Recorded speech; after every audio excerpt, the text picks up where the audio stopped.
യുഎഇയിൽ വെച്ച് സോഷ്യൽ മീഡിയയിൽ പോസ്റ്റുകൾ ഇടുകയും അവ ഫോർവേഡ് ചെയ്യുകയും ചെയ്യുന്നതിന് മുൻപ് രണ്ടു വട്ടം ആലോചിക്കുന്നത് വളരെ നല്ലതായിരിക്കും. സോഷ്യൽ മീഡിയയിലൂടെ തെറ്റായതും നിയമവിരുദ്ധവുമായ ഉള്ളടക്കങ്ങൾ പ്രചരിപ്പിക്കുന്നവർക്കെതിരെ കടുത്ത ശിക്ഷയാണ് യുഎഇ നിയമം അനുശാസിക്കുന്നത്. എന്തെങ്കിലും വിഷയത്തിൽ തെറ്റായ വിവരങ്ങൾ പ്രചരിപ്പിക്കുകയോ കിംവദന്തികൾ പ്രചരിപ്പിക്കുകയോ ഓൺലൈനിൽ ആരെയെങ്കിലും അപകീർത്തിപ്പെടുത്തുകയോ ചെയ്യുന്നത് ഇനി മുതൽ യുഎഇയിൽ ഗുരുതരമായ പ്രത്യാഘാതങ്ങൾക്ക് കാരണമാകും. യുഎഇ അടുത്തിടെ സോഷ്യൽ മീഡിയ ഉപയോഗത്തിൽ കർശനമായ നിയമങ്ങൾ കൊണ്ടുവന്നിരുന്നു. 2024 ജൂലൈ മുതൽ സോഷ്യൽ മീഡിയയിൽ സ്വാധീനം ചെലുത്തുന്ന ഇൻഫ്ലുവൻസർമാർക്കും പരസ്യ സേവനങ്ങൾ നൽകുന്ന സ്ഥാപനങ്ങൾക്കും ലൈസൻസ് നിർബന്ധമാക്കുന്ന നിയമങ്ങൾ നടപ്പിലാക്കിയിരുന്നു. നിയമം ലംഘിക്കുന്നവർക്ക് കനത്ത പിഴയാണ് യുഎഇ നിയമം അനുശാസിക്കുന്നത്. ഇനി യുഎഇയിൽ സോഷ്യൽ മീഡിയ ഉപയോഗിക്കുമ്പോൾ ഒഴിവാക്കേണ്ട 7 കാര്യങ്ങൾ കൂടി പരിശോധിക്കാം.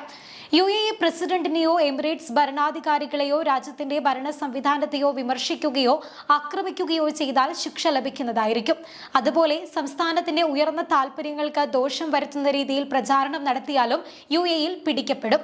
കിംവദന്തികൾ പ്രചരിപ്പിച്ചോ തെറ്റിദ്ധരിപ്പിക്കുന്ന വാർത്തകൾ പങ്കുവച്ചോ രാജ്യത്തിന്റെ സാമ്പത്തിക വ്യവസ്ഥയ്ക്ക് ദോഷം വരുത്തിയാലും നടപടി നേരിടേണ്ടി വരും. അതേസമയം പൊതു ധാർമ്മികത ലംഘിക്കുന്നതോ പ്രായപൂർത്തിയാകാത്തവരെ അപമാനിക്കുന്നതോ വിമർശനകരമായ തത്വങ്ങൾ പ്രചരിപ്പിക്കുന്നതുമായ അഭിപ്രായങ്ങൾ പോസ്റ്റ് ചെയ്യുന്നതും യുഎഇയിൽ ശിക്ഷ ലഭിക്കുന്നതിന് കാരണമായി മാറിയേക്കും. രാജ്യത്തെ കോടതികളുടെയോ റെഗുലേറ്ററി ബോർഡുകളുടെയോ ചർച്ചകളെ തെറ്റിദ്ധാരണ പരത്തുന്ന രീതിയിൽ വളച്ചൊടിക്കുന്നതും നടപടി നേരിടുന്നതിന് കാരണമായി മാറിയേക്കാം. മറ്റൊന്ന്, തെറ്റായ വാർത്തകളോ വ്യാജമോ കെട്ടിച്ചമച്ചതോ ആയ രേഖകളോ ബോധപൂർവം പ്രചരിപ്പിക്കുന്നതും അല്ലെങ്കിൽ അവ മറ്റുള്ളവരിൽ തെറ്റായി ആരോപിക്കുന്നതും യുഎഇയിൽ തെറ്റാണ്. ഒരു പൊതു ഉദ്യോഗസ്ഥന്റെയോ ഒരു പൊതുപ്രതിനിധി സ്ഥാനത്തുള്ള വ്യക്തികളുടെയോ പ്രവർത്തനങ്ങളെ വിമർശിച്ചാലും നിയമ നടപടി യുഎഇയിൽ നേരിടേണ്ടി വരും. രാജ്യത്തിന്റെ പ്രശസ്തി, അന്തസ്സ് എന്നിവയെ പരിഹസിക്കുകയോ നശിപ്പിക്കുകയോ ചെയ്യുന്നതിനായി ഓൺലൈനിൽ വിവരങ്ങൾ, വാർത്തകൾ, ദൃശ്യ സാമഗ്രികൾ എന്നിവ പ്രസിദ്ധീകരിച്ചാൽ 5 ലക്ഷം ദിർഹം വരെ പിഴയും 5 വർഷം വരെ തടവുമാണ് യുഎഇയിലെ ശിക്ഷ. 7 തരം ഓൺലൈൻ ഉള്ളടക്കമാണ് യുഎഇയിൽ നിരോധിച്ചിരിക്കുന്നത്.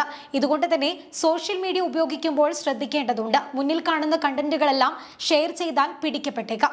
ഇക്കഴിഞ്ഞ ജൂൺ മാസമാണ് സോഷ്യൽ മീഡിയ ഇൻഫ്ലുവൻസർമാർക്ക് യുഎഇ ലൈസൻസ് ഏർപ്പെടുത്തിയത്. ലൈസൻസ് ഇല്ലാത്ത സോഷ്യൽ മീഡിയ ഇൻഫ്ലുവൻസർമാർക്ക് പരസ്യ സേവനങ്ങളിൽ ഏർപ്പെട്ടാൽ കനത്ത പിഴ ചുമത്തുമെന്ന് Abu Dhabi department of economic development അറിയിച്ചിരുന്നു. ജൂലൈ 1 മുതൽ ചട്ടം നിലവിൽ വരികയും ചെയ്തു. ലൈസൻസ് ഇല്ലാത്ത സോഷ്യൽ മീഡിയ ഇൻഫ്ലുവൻസർമാരെ ഉപയോഗിച്ചുകൊണ്ട് പരസ്യങ്ങൾ നൽകുന്ന സ്ഥാപനങ്ങൾക്കെതിരെ 3000 ദിർഹം മുതൽ 10,000 ദിർഹം വരെ പിഴ ചുമത്തുമെന്നായിരുന്നു നിർദ്ദേശം. ഇത് കമ്പനികൾ അടച്ചു പൂട്ടുന്നതിലേക്ക് വരെ നയിച്ചേക്കാമെന്നും മുന്നറിയിപ്പിൽ പറയുന്നുണ്ട്. സോഷ്യൽ മീഡിയ ഇൻഫ്ലുവൻസർമാർക്കും ഈ പിഴത്തുക ബാധകമായി മാറിയിട്ടുണ്ട്.